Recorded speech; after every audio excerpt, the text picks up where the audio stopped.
All right, well, welcome everybody. Some reminders, we're gonna have everybody on the school district spotlighted. So if you guys are on Zoom, if you're on your computer, make sure you look at, use the speaker view. That way you can see everybody that's, answering questions more easily. If you're on your phone, sorry, you're out of luck. I don't know how to make you swipe, but I don't think you'll get everybody on the screen. This is the day to be on a computer. But we'll get everything started. We'll let a couple people get on, so I'll do a couple of CCAR news things while we wait for the rest of the school districts to get on. We have, let's see, some committee updates. Our Government Affairs Committee has been monitoring the short-term rental ordinances for both Bellefonte and State College. The State College Council, they did vote in favor of approving theirs. So our Government Affairs Committee is keeping an eye on that. If you guys have any questions, let Lynn and I know. We have our strategic planning next month. So all of our leadership will be getting together in July, and we'll be putting together our strat plan for the next 5 years. Our MLS committee put together a task force, and we are working on looking at new vendors to replace Navica. We did our Flex one the other day, and if you guys didn't know, we have we've been putting everything on YouTube. So if you guys want to see the Flex demonstration, you could go to our YouTube channel and you guys can watch the task force and what we learned. Also, just a reminder, I know we've been sending emails out, but last month we did our business partner highlights and we put all those videos on YouTube. Obviously the school districts here, I have met with almost all of them, and we did videos so you get to know the school districts better and you guys can share those with your clients. I just had everybody, all these folks, just talk about culture and what their school's like so that you guys can share those with potential buyers and that they can kind of get to know the school districts on a different level. Not all the nerdy stuff you can find out online, but just more personality. So check out all of our video series on the YouTube channel. I think you guys will get a lot out of that. Also, our membership meetings are on there so that you guys can catch up on past membership meetings also. See if I had any other announcements. Those were my main things to tell you guys. All right, so we don't have all the school districts on here. We got almost everybody. Who are we missing?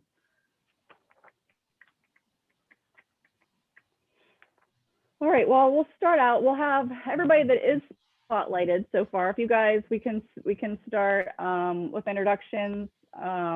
I'll let you guys decide. Unmute yourself and introduce who you are, what you do, what school district you're with. Arlen, you want to start? I'll just pick on you because you're on my top left of my screen. Sure. My name is Arlen Roth, and I'm the Instructional Technology Specialist for Bellefonte Area School District.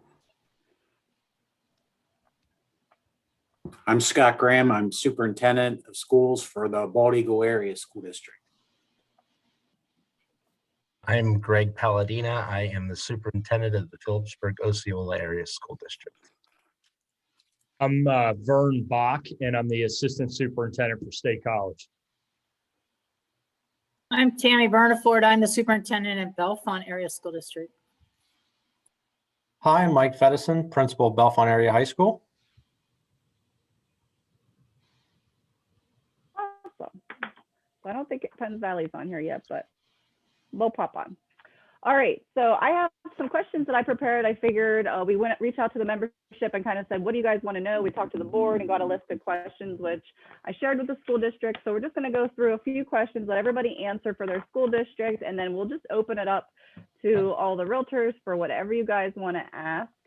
So my first question is, so for fall classes 2021, everybody wants to know, what is the reentry plan for students? Things like, are we going back full time? Is there going to be any hybrid options? What does online school options look like now that we've experienced it? I know a lot of our schools already had online programs. So what does that look like? So just kind of, what can people expect for 2021? Who wants to start? I can. Go for it, Greg. Honestly, and this is kind of a vague answer, but it's a little premature for us right now. the Department of Ed was giving us updates on a Friday that at 3 o'clock, a lot of times that they were going to change something for the next week. And we were trying to, do the best we can to scramble to comply with the new regulations. So, right now, our school district is adhering to the mask order for inside. As far as June 28th, it expires. Anybody that's non-vaccinated here in the district is wearing a mask, and all the students entering for summer school are wearing masks. I don't anticipate that going on for next year, but for me to say that it won't happen would be premature, because you don't know what the vaccines. The vaccine, the virus is going to do in 3 months, 3 days, 3 weeks, let alone 3 months. And sitting here right now, I'm hopeful that we could re-enter. I'm sure that we're going to have a lot of our same things that we had. We had 80. We kept. We had a little bit different. We're not smack in the middle of Center County. We're kind of on the edges, and we also do Clearfield County. We're half Clearfield County as well. We were able to get about 80% of our kids here all the time, 80 to 85. At the end, it was about 95. But we'll still have cyber online options for the students, but we anticipate that we'll be back to business here in the fall. As much as we can be. There still may be some restrictions, but we don't know that yet. Okay, fair enough. Yeah. Bald Eagle. We are looking at doing away with the whole live streaming aspect that we did, where students could do that full time. It just didn't work for most of our kids. So we're looking at our cyber component and in person. We will have some sort of a live stream available for kids who might be quarantined due to COVID, but it would not be a full-time thing. It would be a temporary.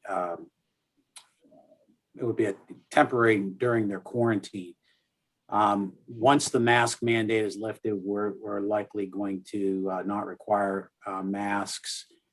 That will be a big test over the summer to see how that is, because a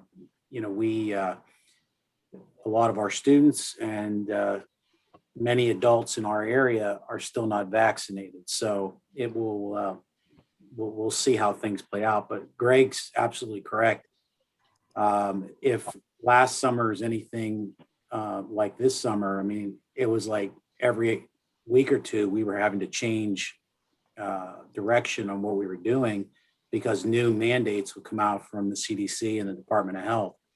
So we're kind of hoping for the best, but preparing for the worst case scenario, and hoping that things work out where we don't have to go back to a more restrictive environment.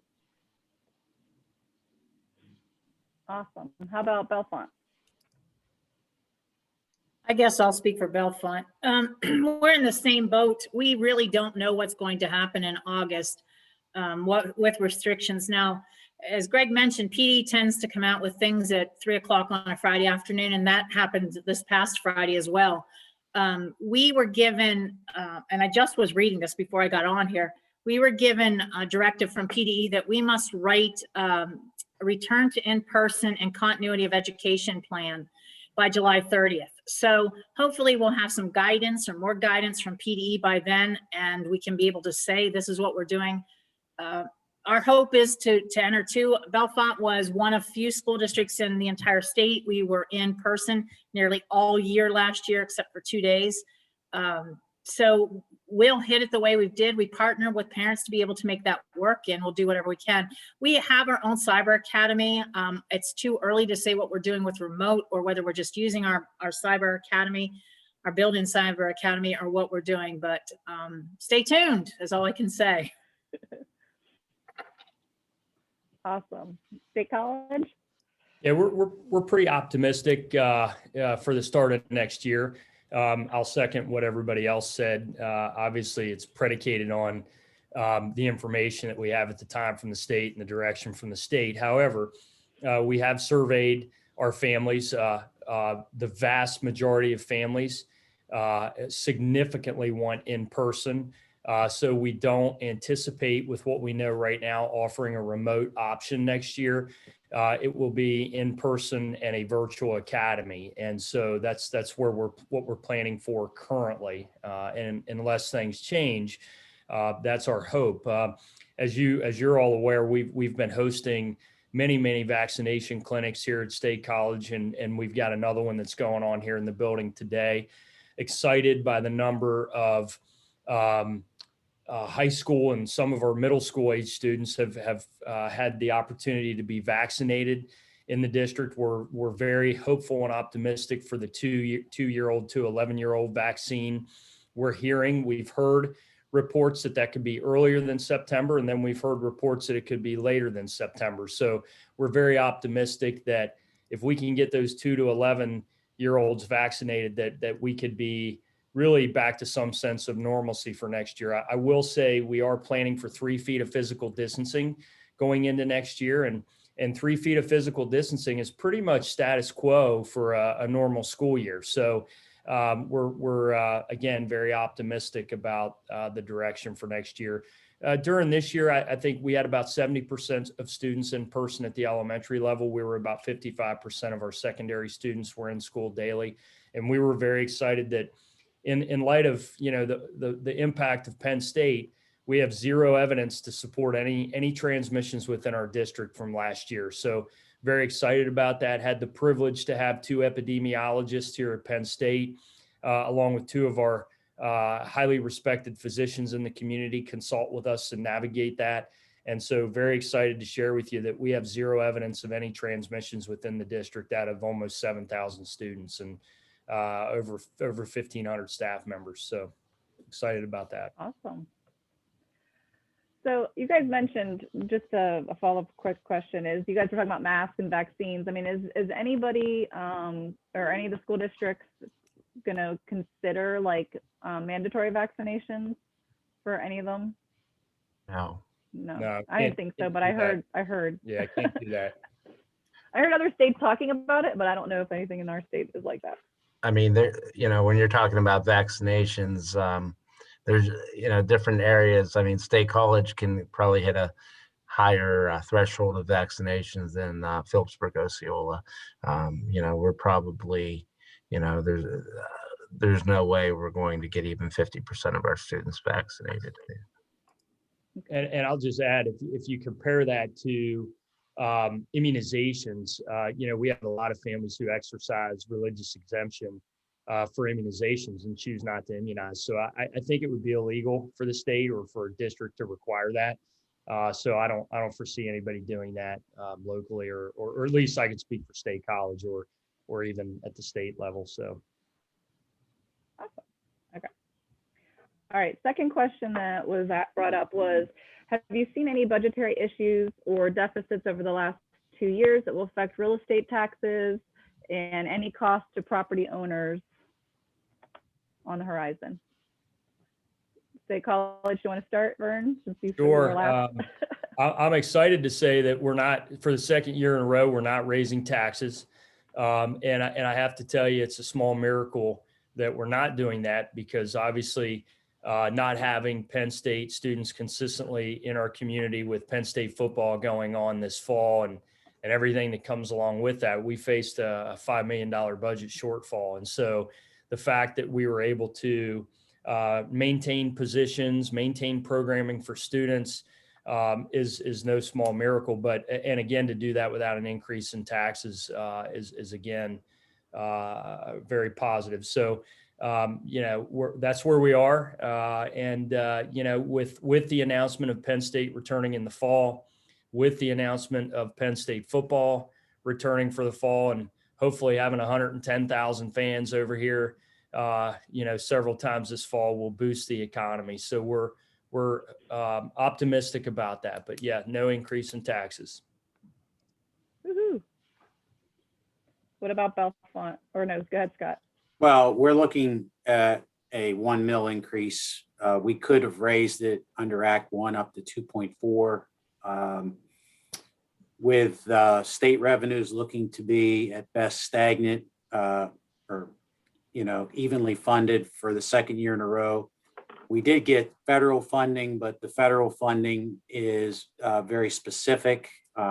It's not that you can just spend it on anything within the general budget. So last year we did not raise taxes. This year we're looking at a small increase, and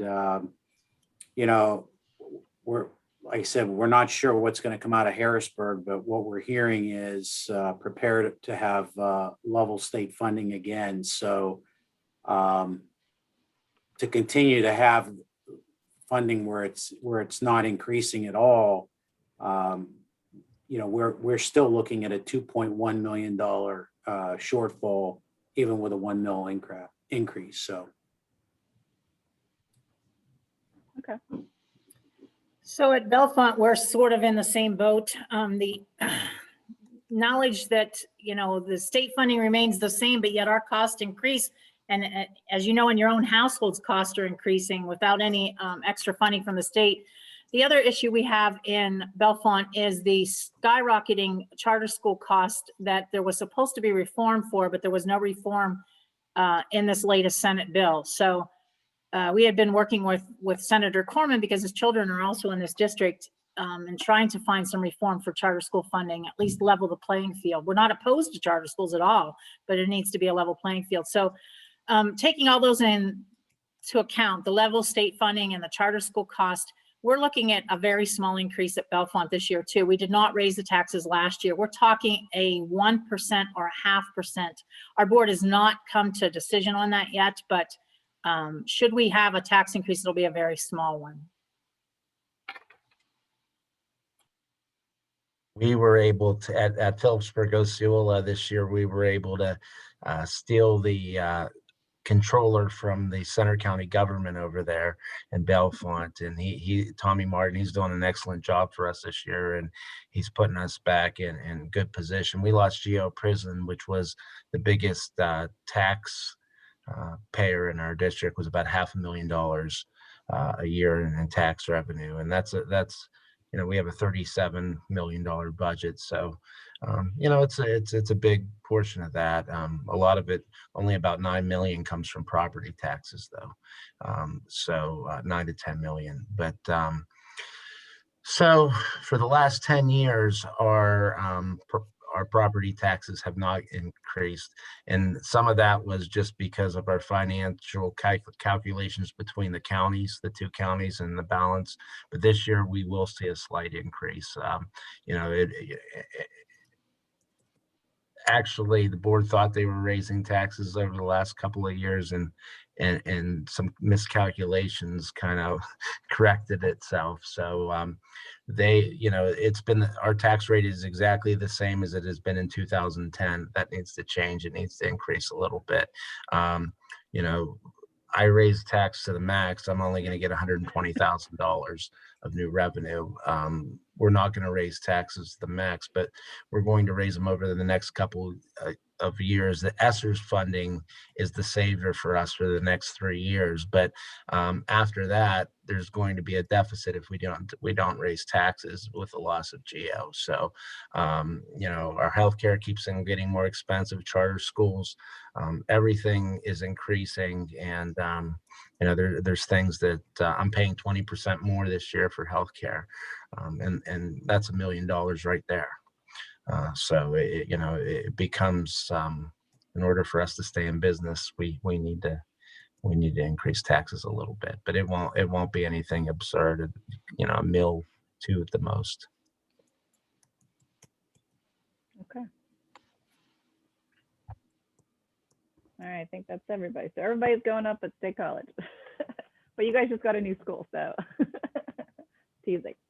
Okay, so the next question that they wanted to ask is, recently we've heard rumors, or it's been noted that there might be some school districts that are experiencing teacher shortages, And we wanted to know, is your school district encountering this? If so, what's the plan to remedy?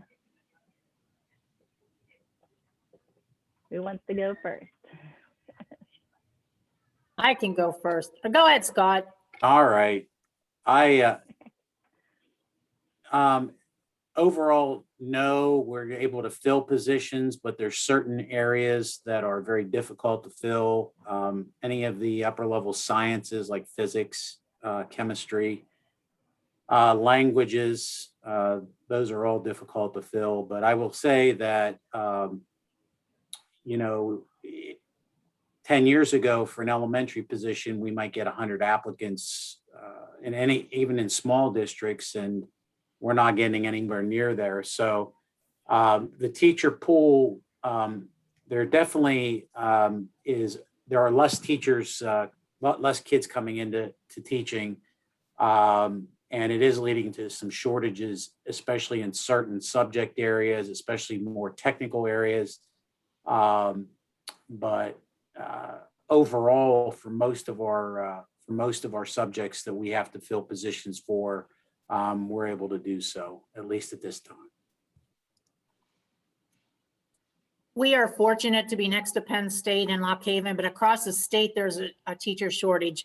If there were an easy remedy, we would do it. But as Scott mentioned, there aren't as many folks going into teaching as there ever were. And a good example is when I came here in 2003, we had one elementary job open and over 300 applications.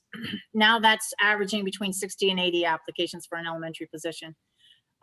Those sciences, as he mentioned, are hard to fill or harder to fill. The languages are harder to fill. I think our biggest, I think the issue in Bellefonte and probably in other school districts is not so much finding teachers, but finding substitutes. This last year has just been incredibly difficult. Our retirees weren't substituting because of the disease and COVID and things. And so our substitute pool was so incredibly thin that we were bordered having to close schools simply because we couldn't cover the staff that we have. So we're not seeing the teacher shortage to the extent as other part of the states, but sub shortage is real, very real in Bellefonte.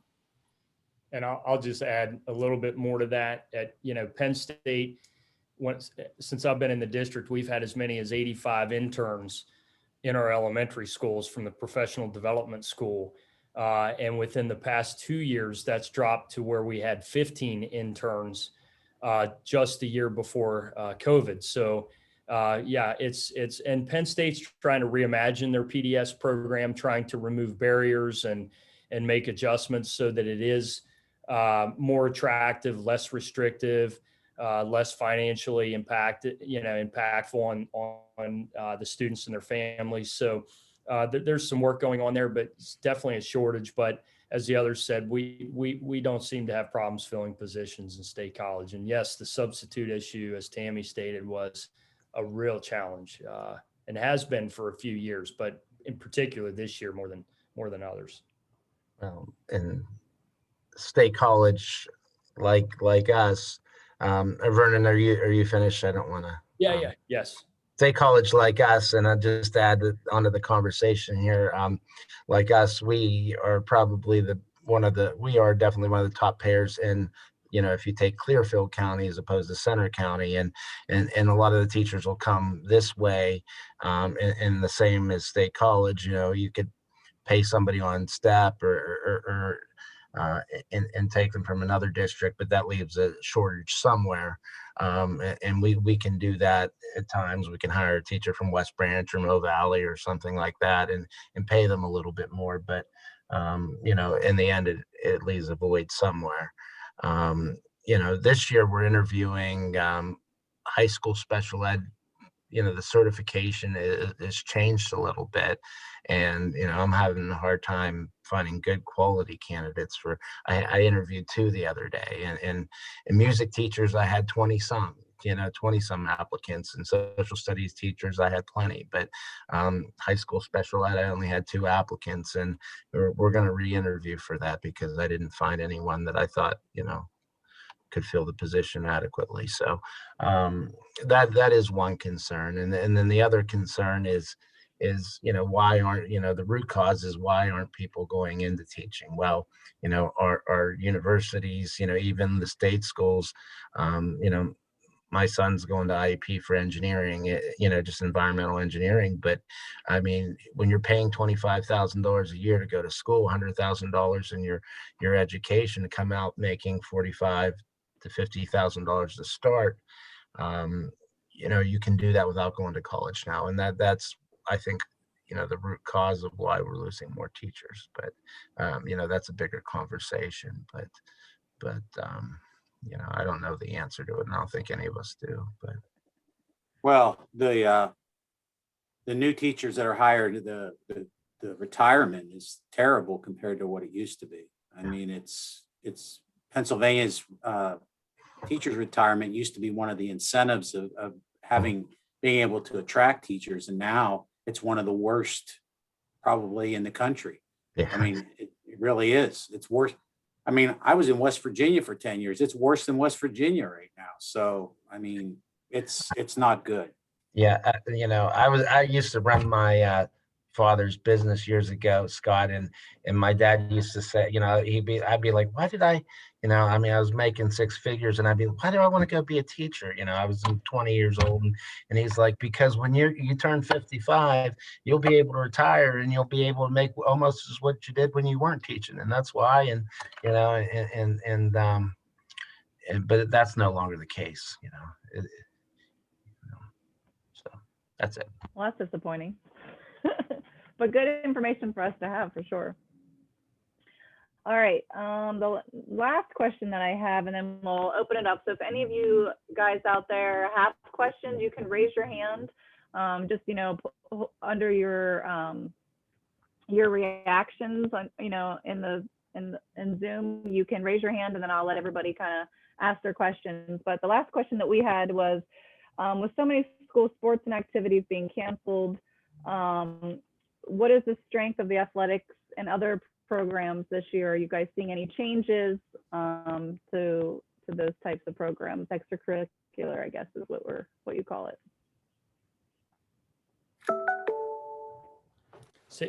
I feel, I'm sorry, I got distracted there with a text. I feel very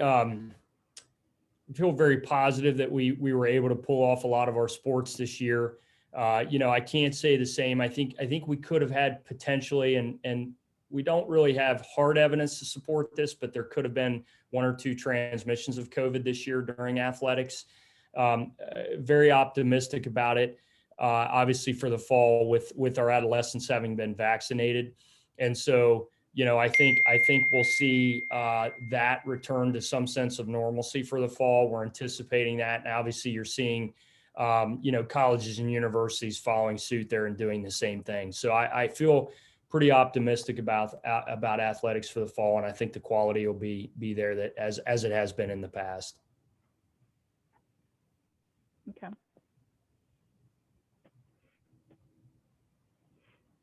Yeah, I agree. I can't believe we were able to get our sports seasons in this year, especially winter sports, wrestling, for example.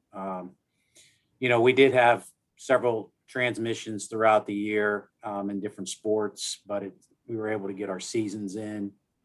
The fall sports, like football, was shortened somewhat. But what I'm hopeful is that more of our clubs, plays and things like that, we did have them, but I'm hopeful that we're able to do more and more of those types of extracurricular activities. And obviously with sports, having kids be able to participate without wearing masks and other things that in some cases were, I think, potentially detrimental to them in certain sports to have to wear face covering, especially in wrestling. So we're hopeful that we can get back to some sense of normalcy with all our extracurriculars, including sports. It's funny because winter sports were a nightmare this year, because what would happen is everybody would get, we didn't have a good participation, especially in wrestling. Like Scott said, wearing a mask while you're wrestling is tough. And so these people everybody would try to beat the system. And we made anybody on the team quarantine in the winter sports because they were inside and they were in close contact. So like if a wrestler got COVID, the whole team had to quarantine, right? So we made that happen. And then they would be like, okay, we're going to test so that we can go back a couple of days earlier. Well, when they tested, half the people would be asymptomatic, and then we'd be more quarantines and they'd be out for longer. So I mean, it just perpetuated itself, and that happened in basketball too. So hopefully this year, next year, we don't have that. But with our students coming back and a lot of them won't be vaccinated, it could happen again. I think for Bellefonte, again, similar to what everyone else has said, certainly there were some times that we missed certain games and we had to work through some of those different restrictions as far as, when can you wear a mask, not wear a mask, when does player safety sort of come to be a bigger part of that. We are very proud our softball team is still playing tomorrow as one of the Elite Eight against North Hills at 3:00 at St. Francis, if anybody wants to get tickets. But yeah, we faced some of those other challenges with extracurriculars. Some of those things just didn't go because a lot of the time it involved having an in-person meeting somewhere. But we've had some nice silver linings sort of come through. For example, our Model UN team was able to participate virtually against schools from all over the world, really. So there was students from other countries. It may have been 2 a.m. They were participating in this Model UN conference, but it really became something of what you always kind of want it to be. So I think there are some of those things that we were forced to find out this year that may carry on in the future that really provide some more opportunities for students that we may not have had we not encountered the pandemic.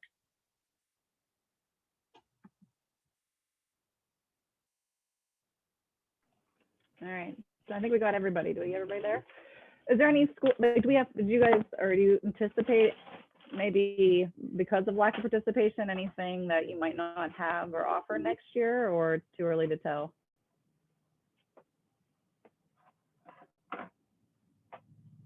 Everybody's shaking their heads no. Well, good. All right. Well, let's get a couple questions going. Mary Pat, you had something. Do you want to unmute yourself? Do you still have a question? Yeah, this just came up yesterday. Out-of-town buyers relocating here asked me if there's a way to physically reside in one school district and then have your children attend school in another. And maybe this is on all of your websites. I don't know. I haven't had a chance to research any of that. But under what circumstances and how does that work? Is that an exception, case by case kind of basis, or how does that work? Or is it possible? Well, I'll speak for Bald Eagle. The state does not have school choice between districts. It has school choice for cybers and for charters, but it doesn't have it between districts. So typically, their boards have the right to make exceptions and to accept students to come into the district under special circumstances. But typically, parents would have to pay tuition in order to attend a school district that they don't reside in. One exception to that would be, say, parents have joint custody and one lives in one district and one lives in the other. They can choose which district they want their children to go to if it's joint custody. If it's sole custody, they have to stay with the parent who has sole custody in that district. If it's a teacher, are there exceptions made for your staff? Not in our district. And then is it on the website what the tuition costs are for each of your schools for people that It's quite preventative. Honestly, our tuition for a regular education student is like $18,000, because and for special ed is 24,000, and it's been increasing every year. I mean, because you have to take the amount of expenses by your total budget, and you come up with a number, but it's quite preventative. The only exception to a student changing districts is if the school, if the state slates you as an underperforming school, then there are certain waivers, but those waivers are tough to get to. But none of us are underperforming schools, so that wouldn't pertain to us. Thank you.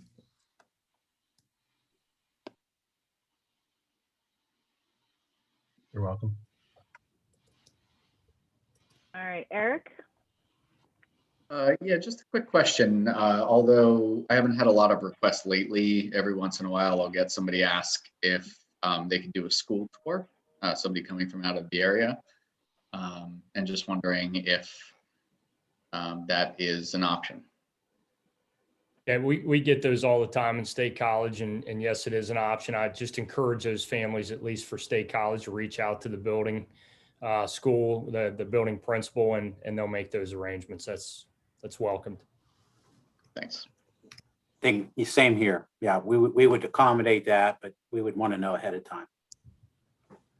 That's standard. Just contact the building, and if they couldn't get a hold of somebody at the building, just call one of us and our offices, and we'll take care of it. Same for Excellent. Bellefonte. Thank you all.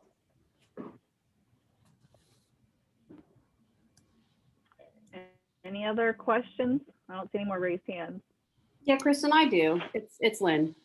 Yeah. And I'm sorry if I missed this because I had to step away to answer the phone. Are the school districts going to offer more virtual days in place of snow days, at least for the high school kids in the upcoming years? Well, part of the July 30th, Tammy was mentioning the July 31st plan that we have to submit. And part of that, in order to submit it, is for us to be able to be approved for more virtual days. And, we want to be able to do virtual days because if we have to close the school district because of COVID reasons, so many kids in this building have COVID and we have to close, then we want to be able to get credit for those days, because otherwise we're tacking them onto the summer and things like that. Flexible instruction days are the snow days, and a lot of people confuse the two of them. At one point our district didn't have the capacity to do the flexible instructional days, like because of the Wi-Fi and things, but we've the pandemic made us do things a little bit more quickly, get everybody laptops, get everybody, if they don't have Wi-Fi, we provided them with cell phone Wi-Fi, paid by the district. So those types of things. We've done the mobile hotspots and everything, but it varies. Greg isn't right. There are two different things that we're talking about. The virtual learning days that we have as part of the pandemic, and flexible instruction days, which existed long before the pandemic. School districts could apply for flexible instruction days for mainly weather-related days or snow days. And I think each of our districts in Center County applied for flexible instruction days. So they can be used. They're more what's called asynchronous, which means not live as much. You can do kind of whatever you want, but we offered at Bellefonte some asynchronous learning on those snow days, used our flexible instruction days, which were only allowed 5 per year. And then, it relaxed a little bit. The kids could go out and enjoy the snow, but yet they could keep up with what they've been doing. They're not as, flexible instruction days are not as synchronous or on time or virtual learning, but a lot of people get those two things confused. Good question. Erin, go for it. Hello. So we have clients moving here from out of the area, and they have a lot of questions about special education programs. And although I believe most of the districts are integrated learning right now, They are questioning if any specific elementary schools within the districts have added programs for children with those types of needs. Yeah, we at, I'll just jump in. State College, we do have specialized programs that are hosted at specific sites. We do have autistic support classrooms at the elementary level. We have multi disability classroom at the elementary level. So we do have some specialized programs. We also have a program in the district called HEARTS, which is a partial hospitalization program, which we partner with behavioral and mental health folks from UPMC to offer programming for students. So we do have some programming, and I would encourage anyone coming into at least our district would be to reach out to our Director of Special Education to discuss those programs and any specific needs that their child might have coming into the district. We do have a lot of families who move into State College for special education programming because we do a really nice job of including students into the general education setting, but also have some of those specialized programs. So, yeah. We do at Bellefonte as well. We have the same layout, and we have, it depends on the needs of the student. You know, we have learning support classrooms in every building, but then we have some specialized autistic support, emotional support, multi-handicapped at each level in specific buildings. Again, I agree with Vernon. We need to, or if you have people asking, please have them reach out to us or to our special ed directors who can answer their very specific questions, I'm sure. Yeah, I mean, in my last role, I was a dual superintendent / special ed director. So one of the things I would say is, if we have a student that moves into our district, I mean, we have all of those types of programs as well. But if there would be a special need, like if they would need a full-time nurse, or they would need other things that maybe we don't have any other students in that case, we would create something for them so that they would be able to be provided an education to meet their needs, depending on whatever their disability is. So, you know, that's, when it comes to special education, you know, the districts have to meet the needs of the students. And so you can't tell a parent, that's going to cost $100,000, so we can't run that program. I mean, it just doesn't happen. So, but I think we all have a nice range of different programs and different options. But if a special case would come in, we adjust to that, and we provide services no matter what that is. Well, we absolutely have to now, and it's one of those things that, I mean, it'd be repetitive, but we did this. We have the same programs as all the other school districts do, and I know every student is different, like Scott said, and Tammy, and I think when we I think I'll give you an example. Like, we have some kids that do require the nurse, and they're all day, and you know, we have them in students. And we have, you know, students that are in autistic support for half the day and go to the regular classroom the other half of the day for whatever they need. My youngest son is autistic here in the district. He attends classes in the district, and you know, he's in autistic support, but for socially, he goes up and, you know, he has a good time and you know, does those types of things. So they're all, you know, it's all tailored on what the student needs, and it works. Yeah, that's a really good question, Erin. I get that a lot. I feel like more and more it's becoming a request, at least on our end, of, you know, how they decide where they're going to buy a house is on those types of programs. So that's good to hear. We would tell you to visit the school, visit the classrooms, and we would make that happen, and meet the teachers and those types of things. Awesome. All right. Thanks, Erin. Anybody else?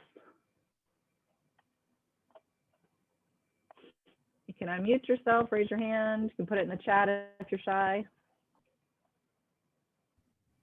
Okay. Well, I don't want to keep you guys too long. Do you guys, as far as each of your school districts, do you guys have anything that you want to share with everybody that's on this call? And then obviously we'll share this with our entire membership. Is there anything any plugs or anything you guys wanna, that we didn't talk about or cover that you think we should know? Are you all hungry for lunch? All right, well, I really appreciate you guys coming, and I really appreciate all of the education series that you guys are doing with me, just to like give us more information to share with our clients. You know, as realtors, we're not really allowed to answer a lot of these questions, so our go-to is just like call the school district, but it's nice to know like there's so much overlapping that we can, you know, tell people that you all have a lot of the same services, and it's just pick whatever, you know, what fit is best for your family. So I really appreciate you guys coming out. We hope we make this a yearly thing. And if nobody else has questions, I guess I'll let you all go. Thank you. Members, you stay. Thank you. Thank you. Okay. All right, Lynn, do we have any other announcements or anything that we want to? I do not. I took a tally of who was all here, and when Wendy is back, we will pull for the education scholarship. Okay. But no, actually, I have a couple of you on there. We are hiring a part-time. She is starting Monday. Her name is Khadijah Huey, and we'll send out an announcement once we actually get her in here. Perfect. That's all I have. All right. Well, I think that's it. I mean, I think you guys, the announcements I said in the beginning, make sure you check out our YouTube channel. We're really trying to provide everybody with as many resources as possible and as much information as possible for things like this. And again, all of the stuff that we've done up to this point is online, and our new website will also have it as part of member services. So thank you guys so much for attending this. And we're not going to do a membership meeting. Or next month, we're going to have Penn State on, and they're going to talk about things going on campus. They're going to talk about, you know, what programs are really thriving at Penn State as far as like what degrees. I mean, maybe they need to focus on education after our talk today. So we're going to have Penn State next month. So please let everybody in your offices know and come join us. And that's it. So go grab lunch, sell some houses. Kristen, who from Penn State Yeah. will be there? Who from Penn State? That is a Lynn question. I don't remember. Yeah, who. let me. We have, I think, 3 of them from 3 different departments. We have someone from OPP. I think there's maybe 2, someone the from- provost, someone from the provost office, and let me get in here real quick before I misquote.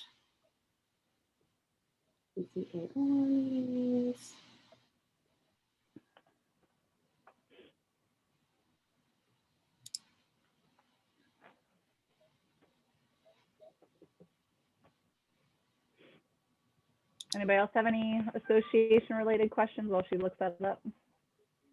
Joe? Well, the only reason I was curious was I work in the real estate services office out there, and we hadn't heard anything that there was going to be a Penn State program. I just want to share with my colleagues who's going to be there representing the university, so we can provide any backup they need. Oh, yeah. Yeah, sorry, that'll go out. Since we had this one coming up, we didn't want to slam you guys with announcements for the membership meetings. So we will start announcing that probably by Monday, either by Friday of this week or Monday of next week, that we're going to host the membership meeting. It is set for July 8th at noon. But I have, if you want to email Mark, Lynn, once you yeah, find Mark, it. I'll let you know. Yeah, that'd be perfect. Hey, Joe, go ahead. Yeah, I just wanted to get a quick plug in for our new service where we're notifying people about activity on their deeds. It's called RAIN, or the Recording Activity Notification Information. You can sign up for it on the Recorder of Deeds website. And it's a service that allows you to put up to 4 names in. And if you get a hit on any of those 4 names going forward, you'll get an email that says activity in the Recorder of Deeds office was detected under that name that you entered. Hey, Joe, do you want to send me information on that program and I can send it out to the membership? Yeah, I'll have an official press release in the coming days here, probably, and I'll make sure that you get a copy of that one. Yeah, that would be great. Thank you so much. Yeah, we also talked about it on our business partner video a little bit too. So if you guys go to YouTube, Joe and I talked about it a little bit more. It's really cool. I'm really excited about it. Yeah, we're getting a lot of inquiries here in the office about deed fraud and how we can protect it and so on and so forth. And of course, my standard answer is, hey, if it gets here, it's already happened. But at least we have this in place now that can alert them in a more timely manner that something may be going on. Yeah. Joe, this is Kristen. I'm just curious, was that a scheduled sort of initiative, or did that come about as a result of, I don't know, any concern, or is that just happening across the state with recorder's office, or? Well, several of the other counties in Pennsylvania have instituted it. And to my knowledge, knock on wood, it's never been an issue here in Center County as long as I've been recorder of deeds. And we don't intend it to be one, but it's as a result of the increased advertising for all these services that, are. Yeah, home title lock. Exactly. Biggest scam on the planet. Don't repeat that. Exactly. I mean. We're recording this. Yeah. I retract my last statement. Yeah, I mean, probably, 15% of the calls or inquiries we get a day have something to do with deed fraud. And it's because of all that extra marketing that those companies are doing in that regard. Awesome. Yeah, thank you for bringing that up. Anybody else? All right. Thank you all again. Enjoy the rest of your day. Bye.